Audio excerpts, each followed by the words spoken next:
Hello and welcome. I'm Kamla. My guest today is actor turned director Mathew Lillard. Fat Kid Rules the World is his debut film that was shown at the 35th Mill Valley Film Festival. We met with him when he was here in the San Francisco Bay Area to attend the film festival. The film stars Jacob Wasaki, Matt O'Leary, and Billy Campbell. In this interview, the actor turned director talks about how he came to make Fat Kid Rules the World and his acting career. Welcome to the show. Thank you. Louder, sir. Thank you. Okay, so we're here in sunny San Francisco, not too far from the tech hub. And I'm wondering, how did you make this film? It's almost like a lean startup, you know. You had, your budget was very tight. And you're also doing something very interesting. You're crowdsourcing from Kickstarter. Sure. That's our Kickstarter. What we did is we made the movie for $750,000. So we have a very small budget. And then our Kickstarter campaign really came in the promoting of the movie. So instead of selling out, we bought in. We got a bunch of offers to basically give the movie away. And we decided not to do that. We believed in the movie. And we went into the public and raised $158,000 in 33 days on Kickstarter. So that brings it to around some of $1 million? Yeah, sure. If you want to think about that way, absolutely. So you 750,000. That's incredibly 78 to 900. 900. Okay. Yeah, about 900. Yeah, but that's sorry. an incredibly tiny amount for making a film. Sure. It's basically nothing. So how did you pull it off? You know what we don't have in time and money, we make up with in preparation and endurance and hard work. I think that whatever was going to happen, like every movie has something every day that comes up that's a challenge. And it's just, in big films, they throw money at it, and that's how they get around it. For us, we had to adapt and overcome in the moment. And, in the preparation and being prepared for that moment, there's freedom within form. But we were really clear on what our form was. And you only used one camera to make your film. Yes. That is incredibly, again, every time I read up your production notes, I'm just struck by how lean this was, almost like a startup. Yeah. You used one camera and you, I think, used people who were newly graduated. Yeah, well, a lot of our film is, we populate the film with non-actors. I mean, to me, it was more important to have somebody that felt authentic than somebody that was quote unquote an actor. And, look, I'm proud of that. I mean, that's one of the things that I'm most proud of is that we are a tight little movie.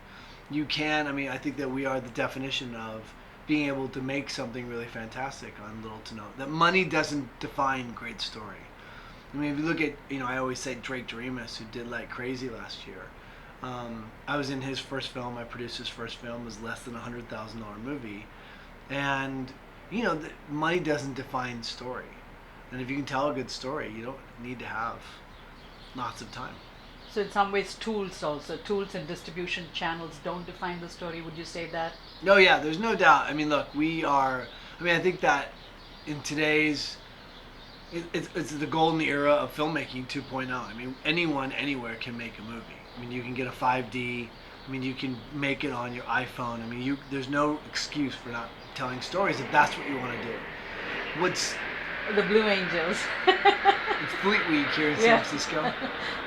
What is still broken is the means of distribution, getting it to people, finding a way to capitalize on that investment, to make back to whatever modest budget you have. I mean, that's the one piece of our puzzle that's still very broken in terms of Hollywood and filmmaking. Okay, so you're looking for $400 to $600.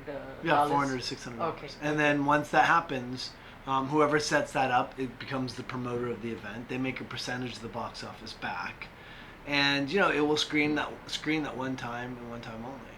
I mean, I've had plenty of jobs, but I tend to get fired because I keep stealing things, sleeping when I'm not supposed to, that sort of thing. And why would you do that? Because I'm tired. I'm hungry. Was this an innovative way of distributing films? Has anybody Sure. else done it before? It's been done. I mean, I think the most popular requested film was 300 requests for the film, and we've done over 1,100 in the first 8 weeks. So we are definitely a huge success. We are the first onto the beaches of Normandy. You know what I mean? We are, we're trying to train people in terms of how it happens and that it's possible. I mean, there's a whole kind of adjustment of understanding on this model. I mean, seeing a movie is basically the same thing people do. What do you want to do this weekend? Let's go see a movie. What's playing tonight? It's immediate gratification. This takes a little more planning, and it makes it a little more difficult. It becomes an event rather than a casual event, and that proves to be challenging at times. But I think that as time goes on and people understand it more, and the model becomes more and more a part of our understanding, more of the zeitgeist, more of the potential, then people will use it more. So the film is going to be releasing. Yeah, so then on top of that, again, we didn't release, we didn't do a big deal with somebody. So we went out and set up, we're platforming the movie across the U.S.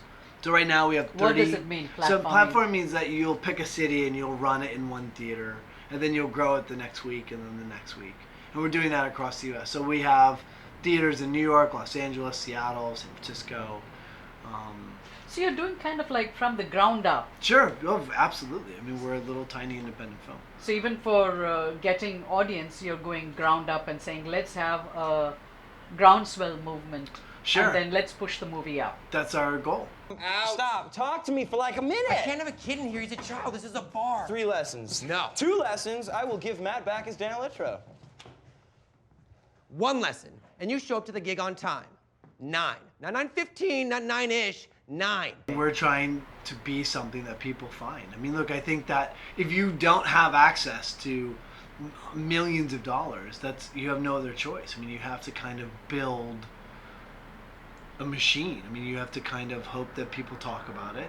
You have to reach out in social media platforms. I mean, we are trying to access every element we can to inspire people not only to understand the movies out there, but then to create a need to want to see it.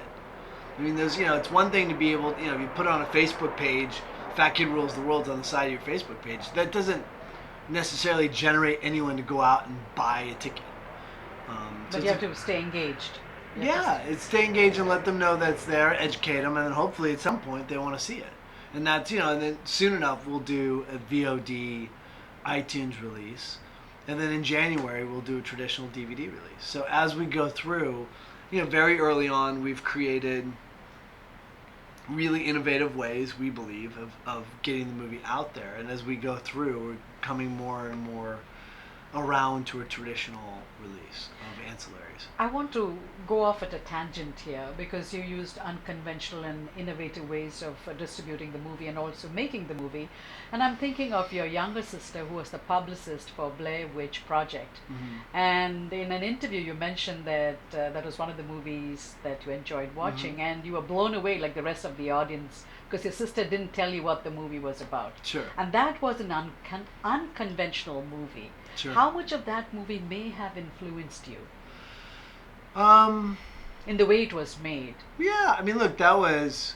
Did it open your eyes about the possibilities? Because here you were, the Hollywood zeitgeist, yeah. And here is this parallel world, which is very different. Sure. I mean, look, I think that the one thing I can take from any movie I've seen at film festivals is that it's possible to make a small movie and tell great stories. I mean, the amount of movies I've seen at film festivals over the years that are really fantastic and inspirational. But you waited 10 years to make this movie. That's why I'm asking. Well, yeah, I didn't wait 10 years. The industry... You got the rights 10 years ago? Yeah, but for people to say yes to me. Okay. I was ready to make the movie 10 years ago. But for people to see in me... the potential of making the movie, to see in the story the potential to make that movie. It wasn't like I was waiting. I was ready to go. But to convince people to take a bet on me is 2 totally different things. So how did the Blair Witch Project color you in any way? No, I don't. I mean, look, I'm saying independent film in general definitely colored me in my perception of what's possible. More to the point, Drake Doremus and I did a movie called Spooner together, which is before Like Crazy. Like Crazy won the film festival last year. He did Douchebag for $29,000. He and his approach, and Jonathan Schwartz's approach, his producing partner, that is way more inspirational to me than, say, Blair Witch. Blair Witch is a great movie experience that made a lot of money in a genre film. We are not a genre film. They had a lost tape kind of angle that was very specific. That doesn't really play into why we made Fat Kid. Our movie's about, has a message. We try to avoid at all costs the conventional trappings of Hollywood and tell an original story. I think that Blair Witch is also an original story, but that really has nothing to do with translating to Fat Kid. I guess I was just thinking the way the movie was made, not about the subject of the movie. Again, going back, Right. Drake Doremus to me is a hugely inspirational figure in my life, and he's 28. Okay. Is there such a word as man flick? Because when I was watching this movie, there are men in the movie, 2 teenage boys and the father and the dad, who is very strict, and Sure. in very surprising ways he's very supportive. Sure. So this is all, it's a male-oriented film if you want to take that perspective. Sure. So I was just thinking, is there such a word as man flick? Instead of a chick flick, is there a dude flick? Yeah, No, but man flick. man flick. Look, yeah, I mean, Because here they are all becoming men. yeah. I mean, look, yeah, I think it's funny is that it is a coming of age story of a man, and of Jacob's character and his relationship with his dad's a huge piece of that. I think that normally man flicks have a lot of explosions and naked boobs and car chases. There is some amount of it. Yeah, well, I think that is men. Those are men. Yeah. Okay. So, how difficult was it for you to make this film, and how many days did you make this film? So our operating budget was $750,000, and we did the movie in 23 days. And the post-production? Post-production, we kind of slammed through because we were trying to go to Sundance. I mean, the post-production, we were still tweaking things all the time. So, I guess we locked our post-production after Kickstarter funds came in. But, to us in an independent film, that's always changing and shifting. And, we can get free time, we'll go in and change sound things. But, in general, we shot in 23 days in Seattle last year. Okay, and you got, I guess Seattle has certain promotions if you make a film there, right? Did that help you out? Seattle's an unbelievable hotbed of filmmaking. I mean, they have incredible talent and artists there, and Lynn Shelton makes her movie up there, and my sister actually now runs the film incentive, which gives back 40% on money spent in state, and it's just one of the shining examples of a film program working. A lot of times, there are states in our union that have done these government subsidies that aren't effective, but Seattle and Washington has actually created tons of jobs and lots of revenue, and it's a very successful program. And you also got somebody else from Seattle, Pearl Jam. Yeah, we so Mike McCready of Pearl Jam is the lead guitar player of Pearl Jam, and he came on board and did our soundtrack, and we did our not our soundtrack. He did our he scored the movie, and in conjunction with that, I mean, he basically wrote and performed 3 songs for us. How did that come about? I sat down with my agent and I said, I've just negotiated a deal for myself to go make this movie. I'm leaving next week. I never had an acting agent in my life. And I sat down and I said, this is what I'm doing. He's like, I like it. You should talk about, you should talk to our music department. And I sat down with the music guy over there at Paradigm, which is where I'm represented. And he said, Mike McCready is looking for something like this. I'd love to throw it to him. And a week later, I was sitting with Mike in a restaurant in Seattle, and I was prepared to basically beg him to come on board to make the movie. And he was in the same mind span. I mean, he was basically, he really wanted to be a part of the project. Was this last year? Yes. So here you are, 18 odd years you've been in Hollywood, and then out of the blue you get the Descendants, the audition for Descendants. And as a father of 3 kids, you were trying to juggle your career and your duties as a parent. So when I'm thinking of this audition that you did for Alexander Payne's film, where you played the lover to George Clooney's wife, Uh-huh. and you almost didn't go for the audition, Sure. right? And when you did go for the audition, you were not sure whether you were going to get the part. Right. What did you read in the audition? I did every scene. I mean, I did my big scene in the movie. That's what I auditioned with. And every time you go in as an actor, you don't know if you're going to get the part. I mean, it's by definition. That's kind of why you're auditioning. So you were pressed for time. So how did you kind of come up with the backstory in your own mind about how to do this part? Well, I mean, that's what your job is. I mean, it's it's that thing where if you're interviewing people, you have questions that come to you, and the process is, I don't know how that process works, but you wonder what the process, with the question. I mean, that's my job. I mean, Right. How do I came up with the back? I don't know. It's my job. I have a great script. He's a great director. You memorize your lines. You say the words right, and then when somebody says something, you say something back. Acting is honestly very difficult and also incredibly easy.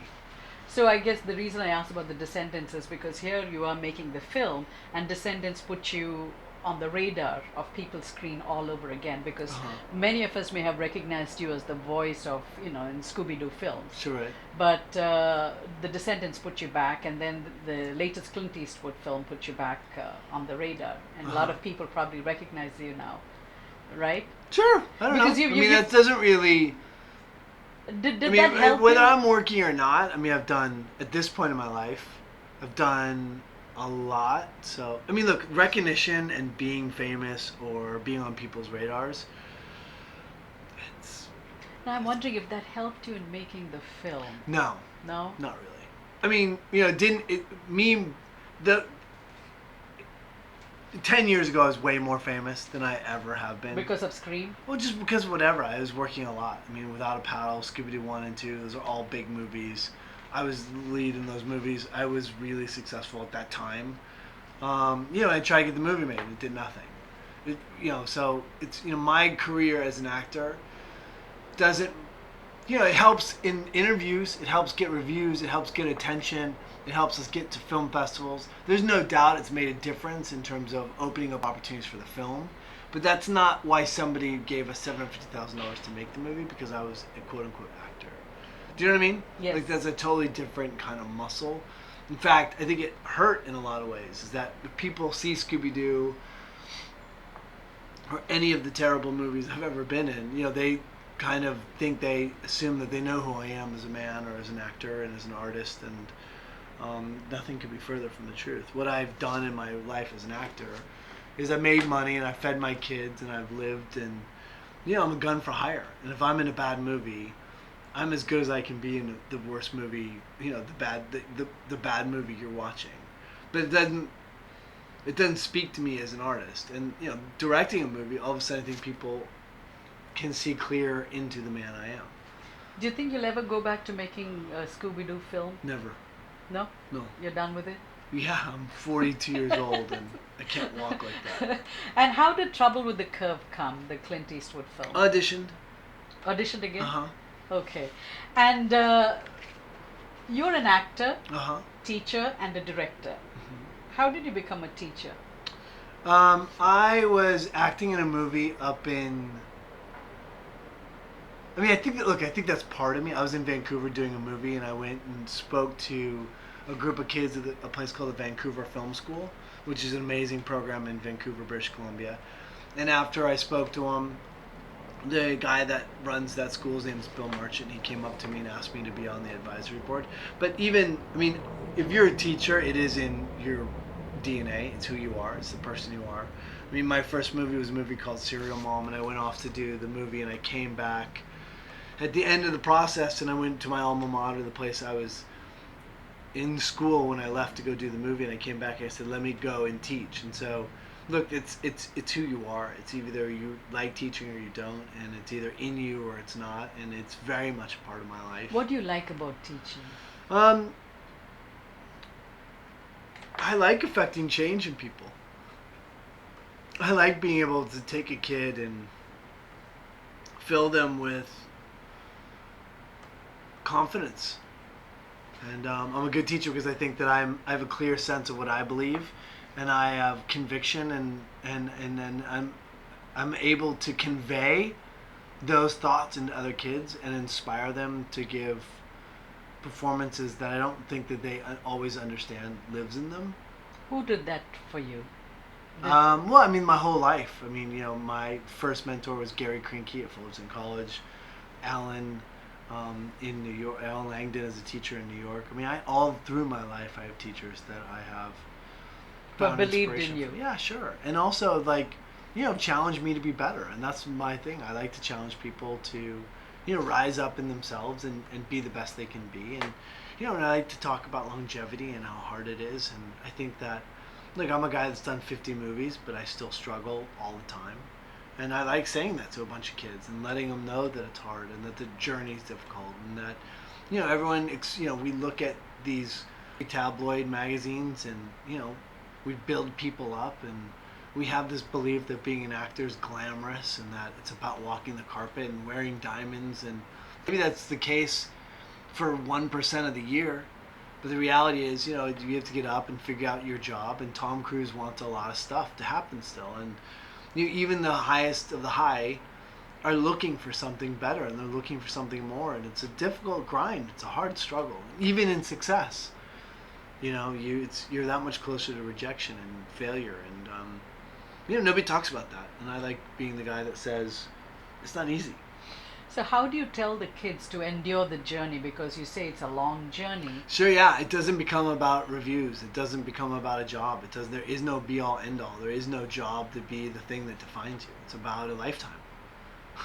It's about touring a life and walking with this mantle of pride that you're an artist and that you're doing more than just trying to make money or more than being in a movie or a tabloid or whatever. I mean, it's, you were trying to convey something that you're trying to affect change, and that's what art is, and by definition we're supposed to be artists. Did you ever have any conversation with Clint Eastwood, because he paid his dues in all those spaghetti western films? No. You never talked to him about because he started making movies very Sure. late in the day. Yeah, no, we didn't. You didn't? No, I mean, Okay. it's that thing where you don't always have that kind of relationship with somebody you work with. But he and I got along great, but we just didn't talk about that. You were reading Fat Kid Rules the World as an audiobook, Uh-huh. and on page 20 you're supposed to have paused and said this would make a great movie, and you called up to find out if the rights for the movie were available. Yes. Why Go ahead. why did the book speak to you? Well, look, the book is about a kid on the outside looking in. It's about a kid who's lost and finds punk rock music, and it kind of changes his life. And I identified with that.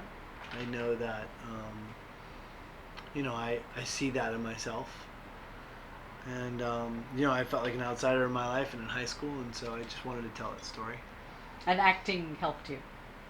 Yeah, acting changed my life. Okay. So you've made this great comment in one of the interviews that I read, and I want to ask you this. What is the movie or scene playing in your head? Because you sent a tweet out, it was not an interview, you sent a tweet out a few months ago saying, I like to look at strangers and wonder what our life would be if we were best friends. So you when you look at strangers, I guess you're rendering stories Uh-huh. about how, stories about what it would be like. See, yes. Yeah. I mean, if you follow me on Twitter, then you can get inside the mind of that dude who writes that tweet. It's me. Isn't that what you say? It's me on your Twitter handle? What do I say? You say it's me, a dad, actor, and you've got a Oh, very, yeah. you've Sure, got a very yeah. interesting I'm description. me. I Yeah, have been me for 42 years. yeah. Yeah, I don't know. I mean, then that would tweet. I mean, to me, I like tweeting. I like to be funny in moments, and I like to use it to try to get my X amount of followers to hopefully support things like Fat Kid. It's if you can shine light on something that's positive, if you can, use it as a marketing tool. I mean, for us, I'm not there to make friends and or to